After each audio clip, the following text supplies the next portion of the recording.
All right, double unders. So double unders is a skill, physically and emotionally, in the sense that it's extremely frustrating when you don't get it. So you often have this negative feedback loop. Every time you fail one, you don't want to continue to do it. You gotta get over that. Okay, get over that. You're gonna fail to learn, and that's how you're gonna get better at them. So before we go into double unders, though, we gotta rewind and go right to basics. And this is often the problem, is that the basics are not understood, they're not being done correctly, so you just continue to compound errors, you don't get these double unders. First part's the jumping. It's more of a hop, okay? So as you want to hop on the balls of your feet. So from the side, balls of the feet, heels kiss the ground. So heels kiss the ground. If you stay on the balls of your feet the whole time, your calves are gonna explode, you're gonna have to stop anyways. So, balls of the feet, I'm hopping, get this rhythm down, absorb a little bend in the knees, don't let the knees come in, okay? Keep them tracking over the toes. This is a sign that maybe jumping or skipping isn't for you yet, is when you jump, your knees and your feet collapse inwards. Okay, you might not have the strength yet, so one way to work on that is just control jumps, okay, before going into the rope. What I often see being done incorrectly are the butt kick jumps. Okay, and the thought is, when we get to the skipping, is that by bringing your feet up higher, your rope's gonna have more space to pass around. That actually isn't why most people fail. In fact, this uses way more energy, and when you're kicking down, you often kick the rope on the way down. But don't worry about that right now, we're gonna go on to the rope. Come back to that when we get into it. Get 2 ropes. You're gonna hold 1 rope in one hand. Start with your dominant hand. So a lot of the time, the problem with rhythm and skipping, if you've got the jumping, is not being synchronized with your left and right hand, okay? And that's because one's dominant, one's not dominant. You're gonna start with holding the rope. You wanna hold the rope as low as possible, okay? If you can, get it as low as possible in the handle, as high as possible in the fingers. Now, once you get better at skipping, you'll be able to find your preferred grip. But for now, the reason behind this is to promote wrist movement, okay? So, biggest mistake in skipping is when you start using your shoulders, all right? This is gonna get way out of sync, you're gonna use way more energy, and spot it a mile away too. So we wanna start first by bringing the shoulder back, but then we're gonna get into the wrist. And if you watch the wrist, okay, notice how this is coming almost exclusively from the elbow down.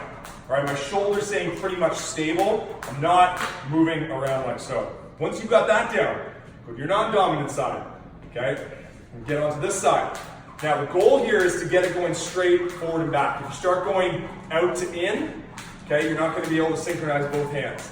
The other thing that might happen, if you're holding up too high and you're using your shoulders, you start to choke up on the rope and it can wrap around your hands. Okay, that's a sign that you're not using your wrist, you're using your shoulders, and or you're holding the rope too high. So once you've got that down on your non-dominant hand, now you've got 2 ropes, and we want to try and get them both synchronized. Okay, so synchronizing, you're hitting the ground at the same time. You can hear that rope, I don't know what the word is, whooshing in the air, hitting the ground. And as we continue through this synchronization, okay, pay attention to what your body, what your shoulders, okay, how you're breathing, because that's important too. If you're holding your breath, some people like to hold their breath. Think, okay, I've got it. If I move, I'm gonna screw it up. But if you start holding your breath, you're not gonna be able to do double unders for very long. Okay, so moving these back and forth, I should say spinning these back and forth. Once you've got that down, you're ready for the single rope. So now when we go to the single rope, it'll be easier to hold the handles. Now you don't have to hold 2. Once you get that comfortable position, again, if you put it into your wrist, or into your palm, it's almost like you start to eliminate the wrist. You won't get as much wrist movement, and it's gonna promote more movement through the shoulder. So hold it, okay, into the fingers, top part of the hand. And we'll go into the skipping now. Think about those hops, think about the wrist, okay, and we'll just hop, like so. Here are the feet, here are the rope. Get this down, avoid. Okay, so if I'm from the side, avoid the butt kick. Okay, you're gonna put way more impact on the back. Probably kick the rope. You're gonna tire out, that tired me out more than anything so far. You're gonna tire out a lot faster, and it's not actually gonna help you double under any better. So when I talk about understanding those basics, that's one of them. If you're still a butt-kicking jumper, go back, work on your hopping, okay? Because that's super important. For the double under, the one cue that I find works best for most people, assuming that they have all those other skills, okay? The hopping, the single arm skipping, the single arm rope turns, I should say. The one cue I find works best is think of a triple under. Because emotionally, what's blocking a lot of people from getting that double under is they stop. They think, I just need to get the rope to go around twice, and then they stop moving everything. Okay, whole thing stops. When you stop, okay, you're not allowing that rope to continue its spin, okay? So when I get into that double under, I want to try and keep everything as similar or the same as possible. So don't stop. All you got to do is think 3 times around. Even though you're not going to do a triple, you might be able to, that'll allow the rope to continue to pass. Okay, so as we go through those double unders, think triple, especially when you first start. It's also okay when you're first starting to do a double, get that double, get your rhythm back. Okay, get your rhythm back. And then eventually, you'll string them together. So, double unders. There are more tips, but it's going to depend on where the person is. This is how to get yourself started.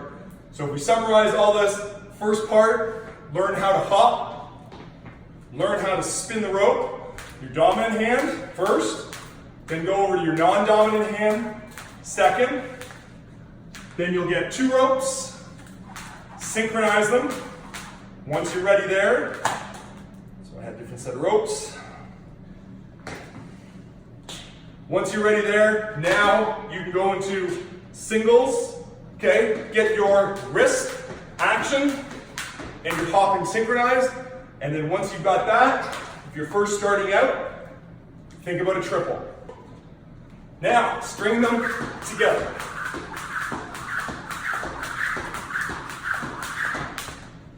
Okay, so there you have it. Those are your tips for double unders. Master the basics first, then move on. Don't be afraid of failing. Don't think you're not getting a workout in. Okay, working and developing on this skill is going to pay off in the long run. You're going to be very satisfied when you finally do get it. It's one of these skills where it's almost like learning to ride a bike. You're so comfortable training wheels, you're so afraid of taking them off, but then once you get it, you'll never forget how to do it again.